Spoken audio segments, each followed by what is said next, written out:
TV Volvo Fenatran 2009. Não se liga não no meu visual, porque é o seguinte, eu tô de chinelinho, vestidinho, até de óculos pra não assustar vocês, porque eu ainda não me arrumei. E eu quero mostrar pra vocês como acontece a produção das meninas, que vocês veem aqui, lindíssimas, impecáveis no nosso estande. Vem comigo, vamos conhecer.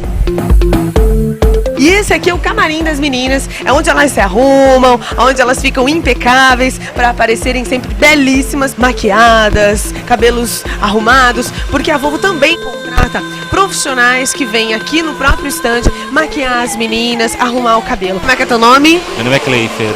Você vem aqui especificamente para arrumar as meninas. Isso, para fazer a produção. E como é que é atender esse monte de mulheres? É uma loucura. Elas não param quietas, ficam ansiosas. Cada uma tem um jeitinho especial de arrumar o cabelo. Isso, cada uma quer uma coisa. Você vai me arrumar daqui a pouco. Ah, tá bom. E a maquiagem? Como é que fica a maquiagem? Uma mulher, gente, tem muitos truques e ela está aqui, belíssima, pronta, se arrumando. Como é que é teu nome? Damares. Você fica tranquila, assim, com alguém maquiando você? Tranquila. Gostou da maquiagem? Muita responsabilidade, mas tá muito legal. Você tá linda. Obrigada. E a maquiagem aguenta bem? São várias horas de feira. Tem que dar uma retocada. Esta é a Volvo TV na Fenatran 2009. Você acabou de conferir os bastidores.